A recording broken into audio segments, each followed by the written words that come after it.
All right, welcome to day day 13 14 15. Hold on. um uh you feel me? I think I'm gonna continue just doing the course here. We finished up interfaces and structs last 2 videos, so let's just get through this, and then yeah, that's the video for today. Today, had school. Had my met my professor from the other stuff, from my one computer science theory class, because we had no idea who the professor was. But thank God the class didn't get canceled. But anyways, let's just get to this today. I gotta do some operating system homework, so let's get to it. So, yep, the error. So, from what I understand, errors, right? Errors. A lot of people hate Go's error handling because of like the if value, then error. If error does not equal nil, then throw it. It just gets really annoying. So, I don't know. We'll see. We'll see. Go program express error with error values. An error is any type that implements the built-in error interface. Interesting. This is a pattern I'm noticing. I'm actually really glad that I picked up this interface part, because it's like I didn't realize I was sometimes accidentally implementing a type of interface. For example, this is a interface. When something can go in a wrong function, the function should return an error as its last return value. Any code that calls a function that returns an error should handle the errors by testing whether errors no.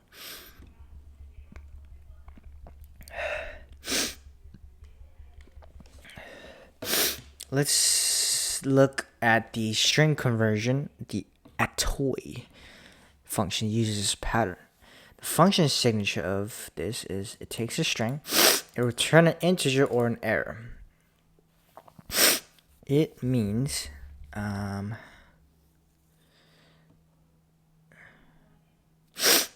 takes a string and returns to an integer and error. If the string can successfully be converted, a term returns an integer and nil error.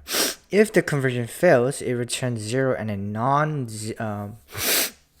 non-nil error. Right? We get an error and the actual integer. If the error does not equal nil, then couldn't convert. A nil denotes a success. A non-nil error denotes failure. We have a product that allows businesses to send pairs of messages to couples. It mostly by flower shops. Complete the SMS to couple function. It should send 2 messages, first to the customer and then to the customer's spouse. Use SMS to send the message to customer. If an error is encountered, read 0.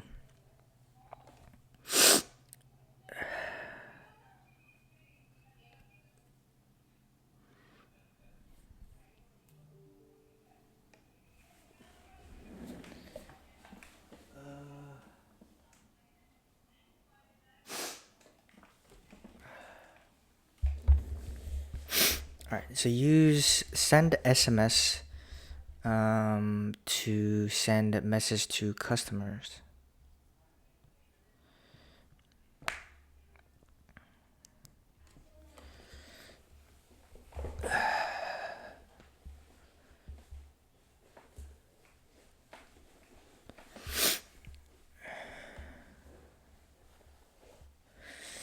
Okay. So let's yoink these out here like we always been doing.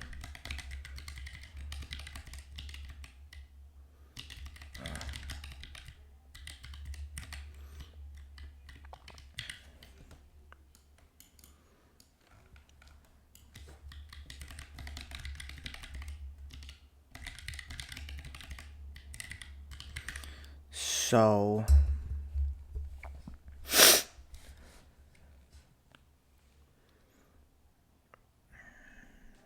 I don't know. Okay. What does it return? What is an integer? Okay. Wait, let me see. Send SMS.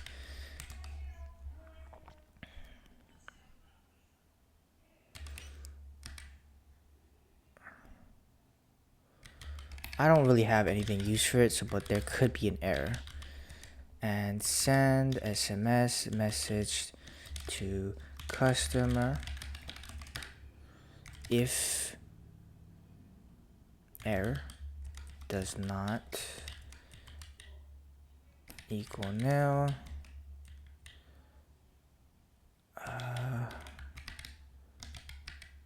Return 0. And what do you return? When you return a non-nil error for all other return values. Okay, so like a 0 here. Is this wrong?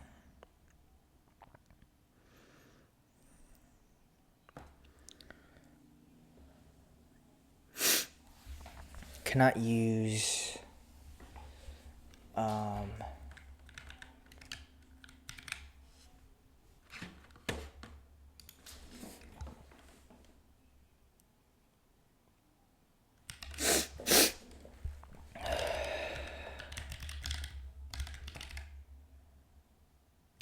I guess this is the cost or something.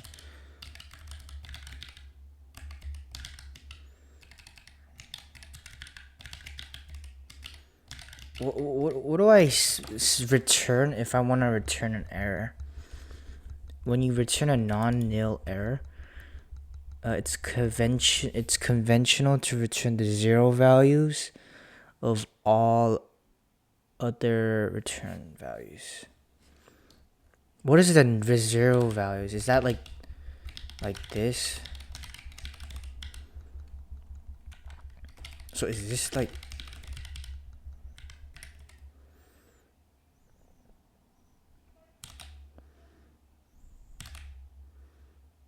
Let's do the same here.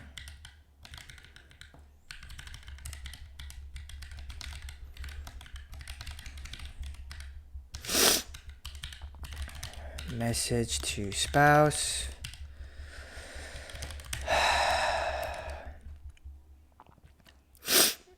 I don't know. Do I say nil?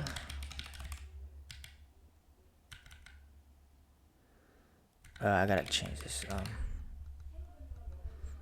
We'll say message 1.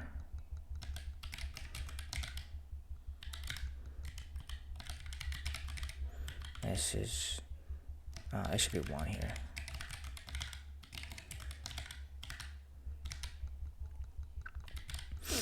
Message 2.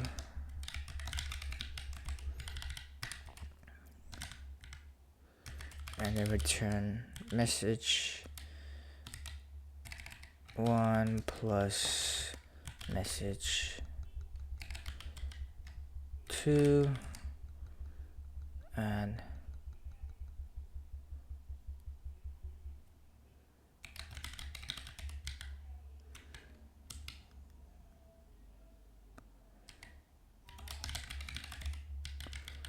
what are I supposed to return? Like, I'm confused on what he means to return as an error. Okay, I see now. So you return nil, but you return FMT error.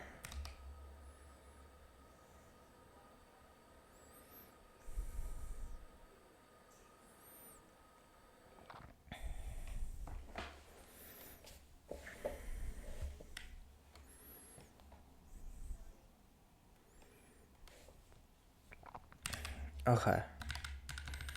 Curious what the error type is. FMT error. I guess I can just pass that in.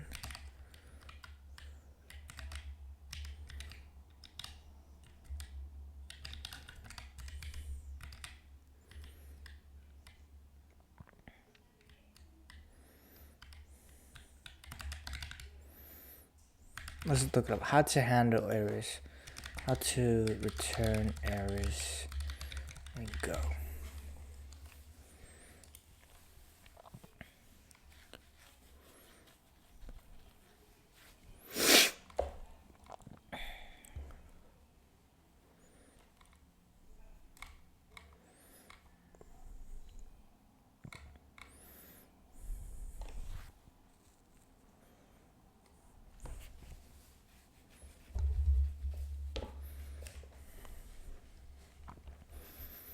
Errors.new.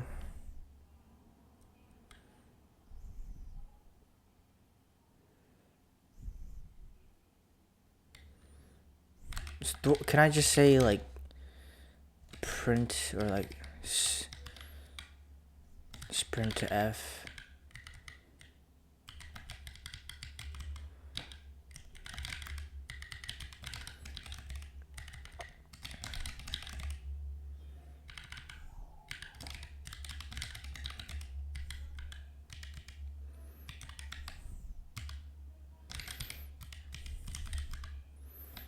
What am I actually supposed to return when nil? I mean, not nil. New. Did they talk about this? Return the 0 values of all the return values.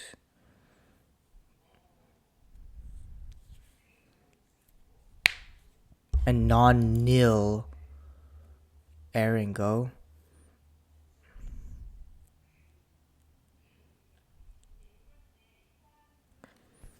Okay, what is a non-nil error? I still don't know what that is.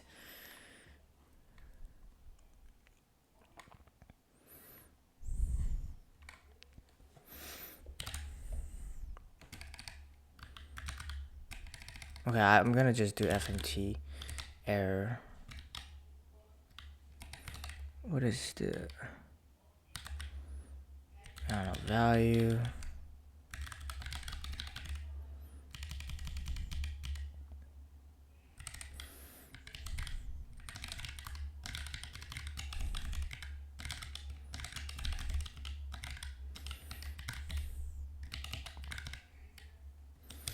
Go test. Oh, okay. I'm curious on how they did it, but I don't know how to do it. So you just return some kind of error. I think that's how you do it. I don't know.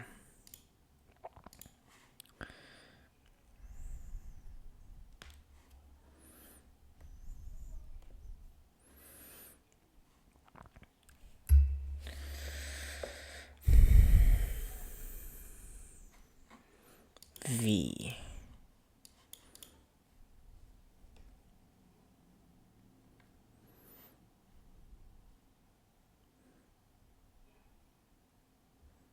Complete the get SMS error string function. It should return a string with this format.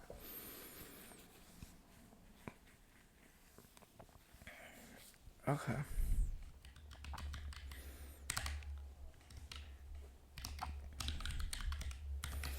Let's take this here.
Oh.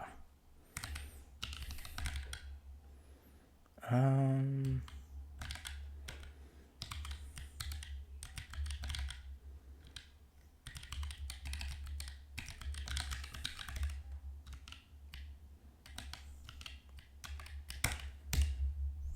Okay.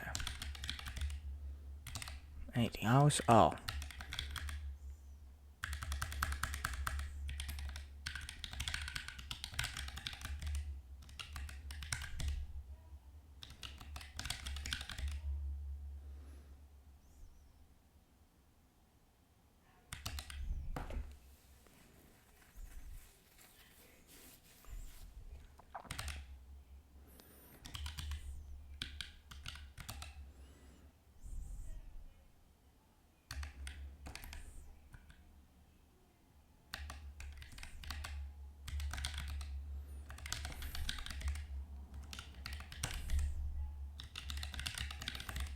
What am I missing here?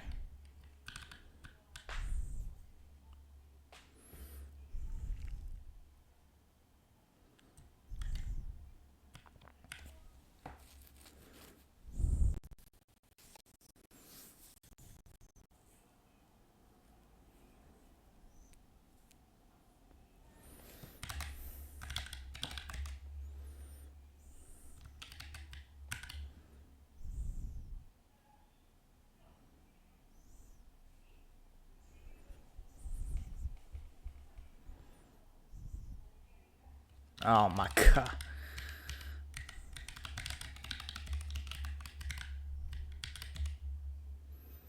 I'm missing some words. Oh my god. 2D. Cause. Wait, 2.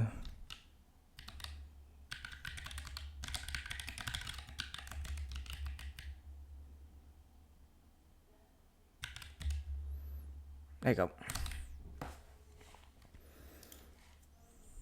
Error interface.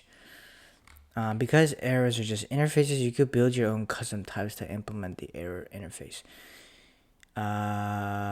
Here's an example of a user error struct that implements the error interface.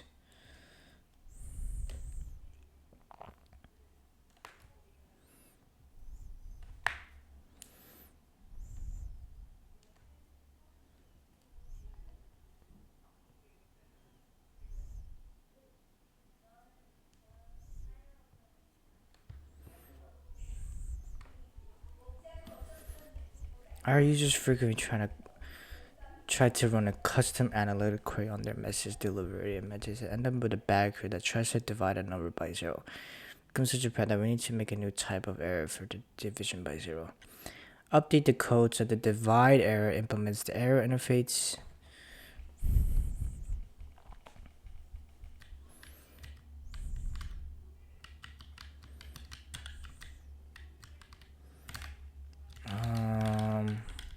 Well, I gotta freaking copy this first.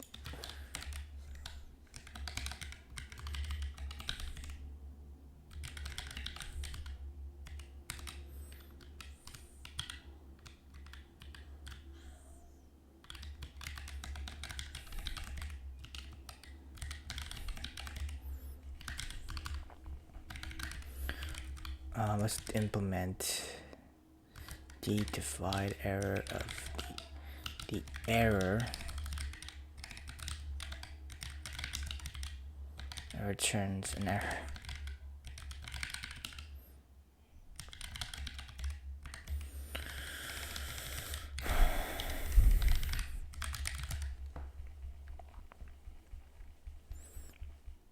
So ft sprint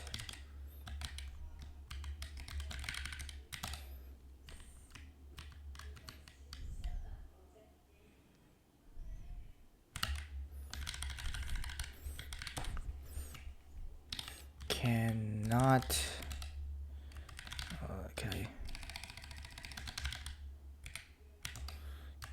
cannot divide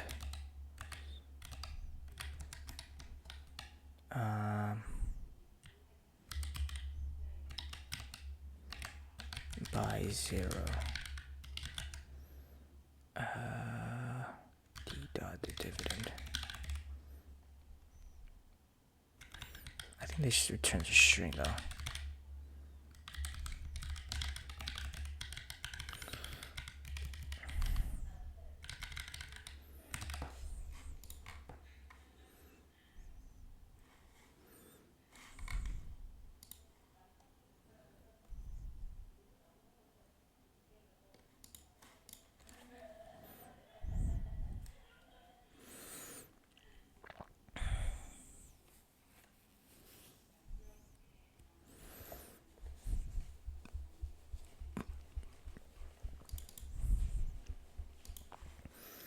I'm curious, does the error interface?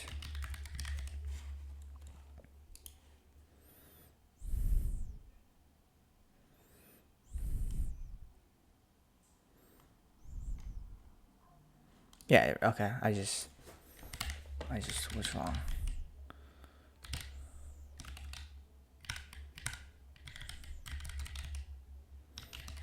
Nice. All right. Oh.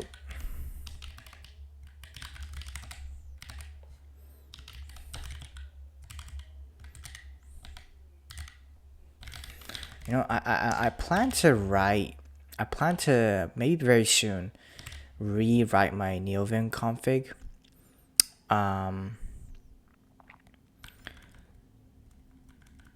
Reason being, I'm curious on what you guys think of this. Like, I've seen some really good developers use Vim.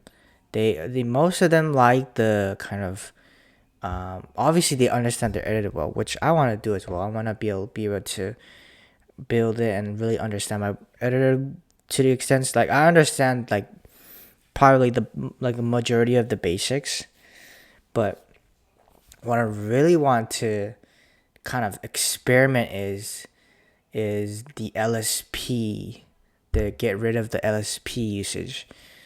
I'm still torn on it because it is very useful, but I've seen some developers just write code without any LSP, like any autocomplete.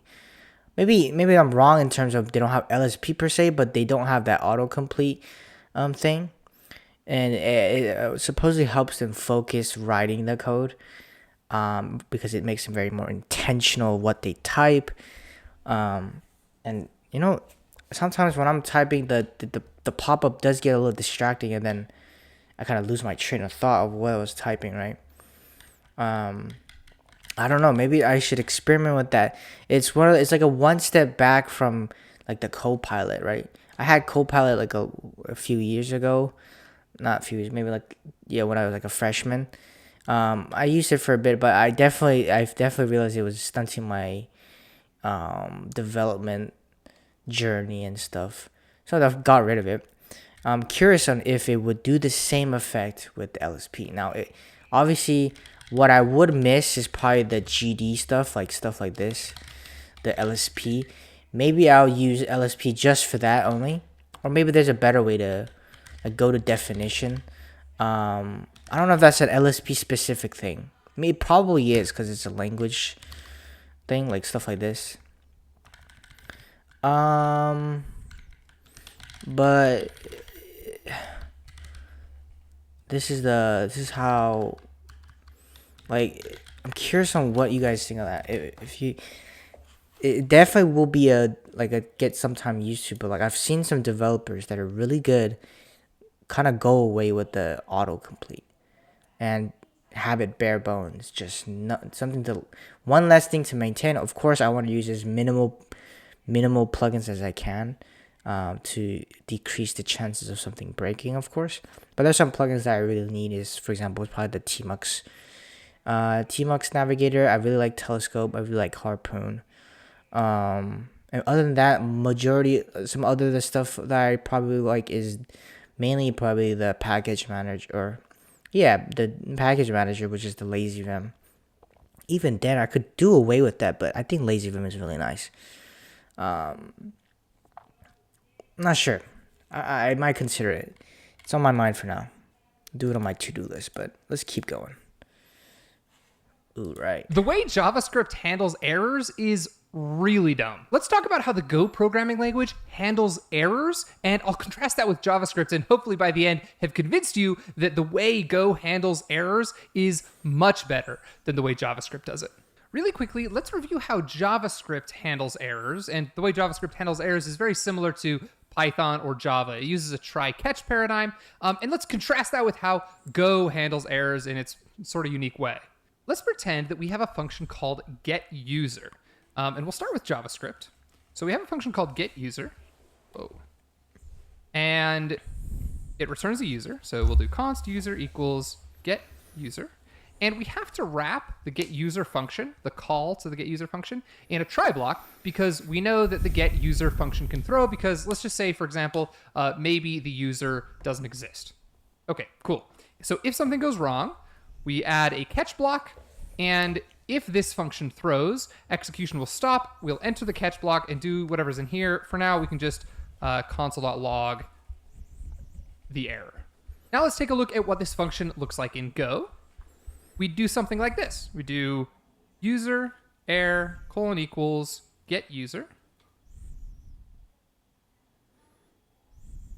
If error does not equal nil, then we could print out the error and return so that we don't continue. And then down here we could, deal with the user object. So use user here, and for consistency's sake, we could say use user here after the user object is created in JavaScript. Okay, so what's the difference? Well, let's talk about the first reason why I prefer Go's error handling to JavaScript's error handling. Let's pretend we need to go get some data for the user after we've already kind of retrieved the user successfully. So let's say we need to go get the user's profile picture. Well, in Go, all we would do is call the next dangerous function. Let's say get user profile, and maybe it takes a user.id as input, right? So we need to successfully wait for the user to come back, and then we can go fetch its profile. All right, so this looks very similar. We're doing another dangerous function, get user profile, and it returns a profile and an error. If an error with the profile occurs, again, we'll just kind of print out the error and return. Otherwise, now we have a profile object.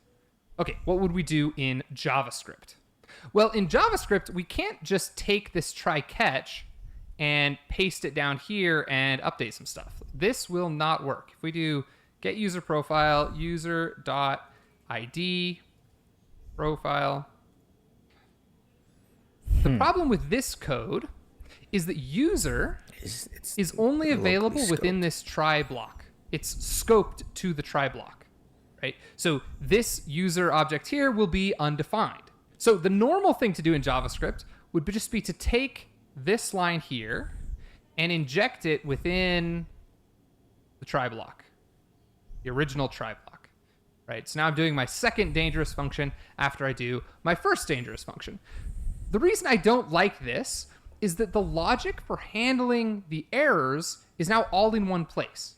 If I want to handle the error for the getUserProfile function differently or separately, then I want to handle the error from the getUser function, I have to actually nest the whole try-catch like this. Right? So now user.id is accessible because I'm in the same try block, but I get a second catch block. So we kind of get this nasty nesting if we want to treat each individual error separately. And this kind of brings us to the second reason why I prefer Go's error handling, and it's that it forces us to think about each individual error that's passed back from a dangerous function. So again, in JavaScript, kind of the normal thing to do, unless you really needed separate error handling, would be to just kind of do all of your dangerous stuff in one large try block.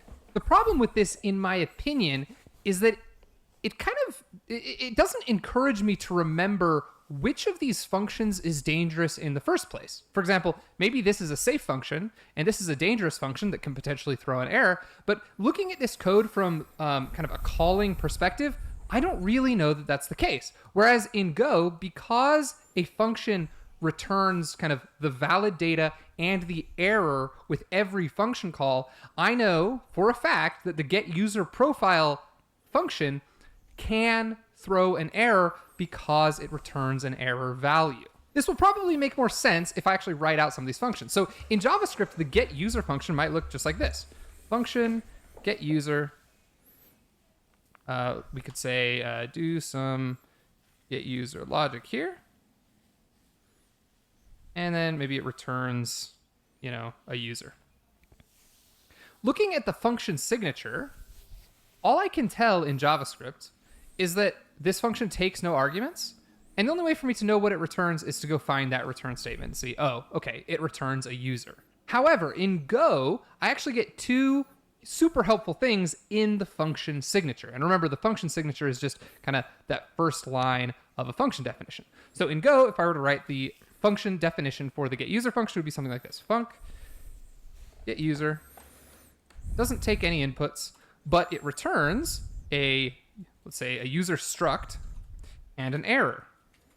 And then we have some kind of do getUser logic here, right? So now, just by looking at this function signature, I can tell that it returns a user and that it could possibly return an error as well that I need to go handle. Whereas again, in JavaScript, not only do I not get to see in the function signature what is potentially returned, but I also don't know that this function can throw.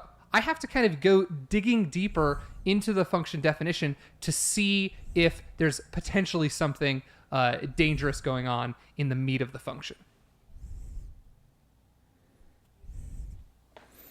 Interesting. I never realized I always understood that it was like you were more intentional with the error, but I never realized that you would have to. Yeah, it just generalizes all the errors. Interesting. It's an interface. Is there more? The way JavaScript handling. Okay. All right, we got 4 more lessons. Let's see errors package. Go standard library provides an errors package that makes it easy to deal with errors. Okay. So errors.new.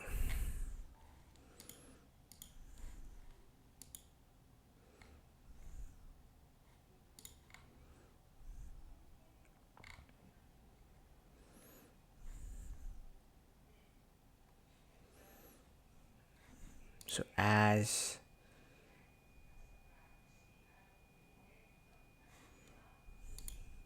is new, each new call to the new returns a distinct error value if the text is identical. Unwrap.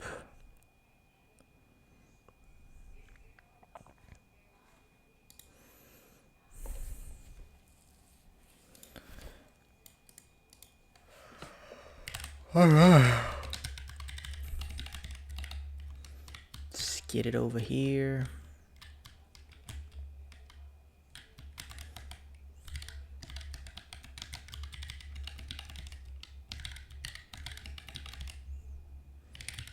So if y is 0, then return nil, or like, and the errors errors.new.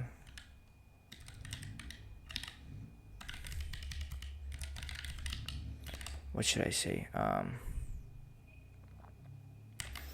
No dividing by 0.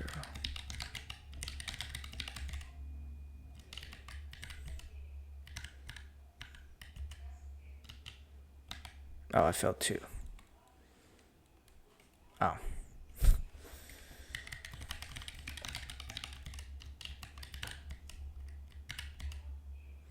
All right. Very nice. Panic. As we've seen, the proper way to handle errors is to make use of the error interface. Pass errors up the call stack, treat them as normal values. Yeah.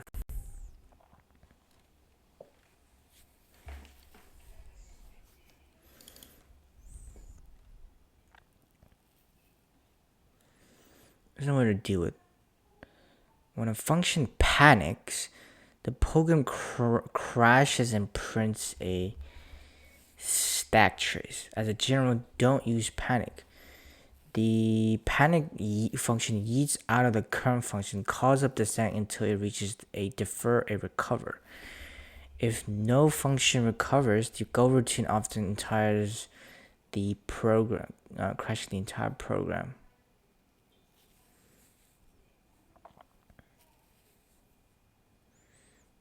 Panic.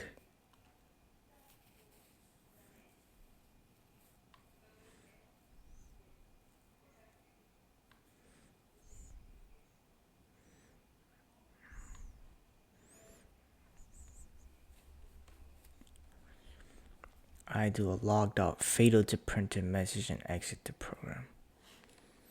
Okay. Interesting. What is this final challenge here?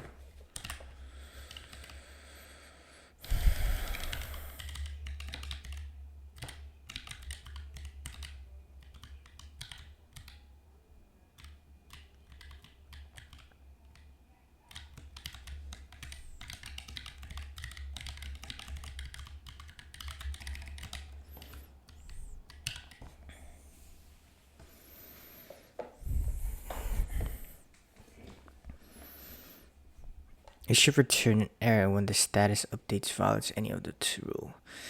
If the status is empty, return an error that reads status cannot be empty. The status exceeds 140 characters. If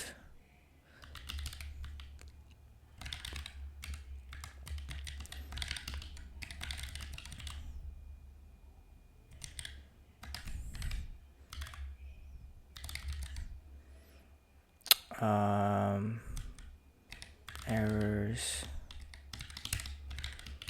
See, stuff like that I would definitely miss. But I don't know. Maybe I shouldn't get rid of errors.new new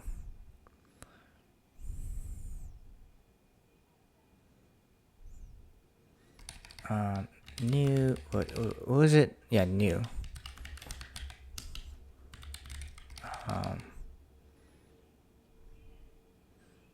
What should I say? Oh, status cannot be empty. Okay, so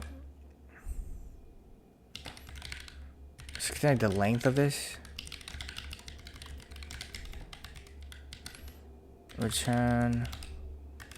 Okay. If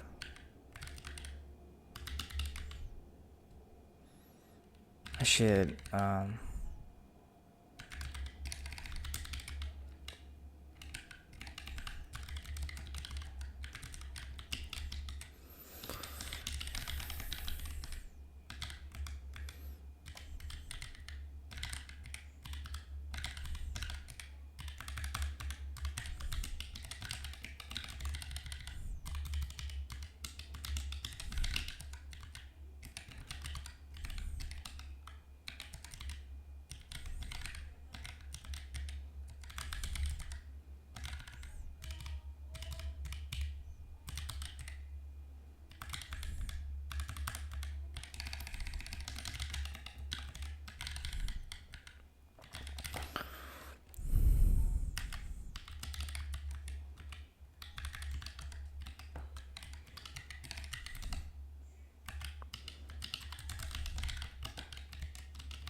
okay, I'm return.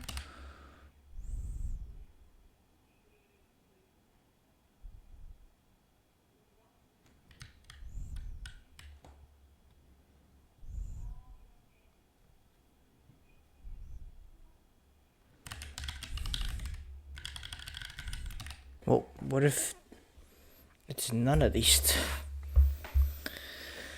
It should return an error when the status update violates any of these rules.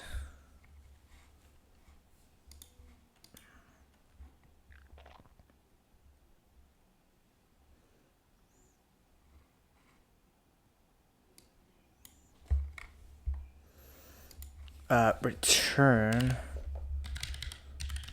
nil. I think that's good. Nice. All right, that's good for today. Tomorrow we'll do loops, and we'll keep going. What do you guys? Let me know what you guys think about that NeoVim kind of thing. Like I've seen some like really good developers kind of skip over other speed stuff, but I will miss stuff like the auto imports and like the GDs and stuff. But when it comes purely to auto imports, I don't know.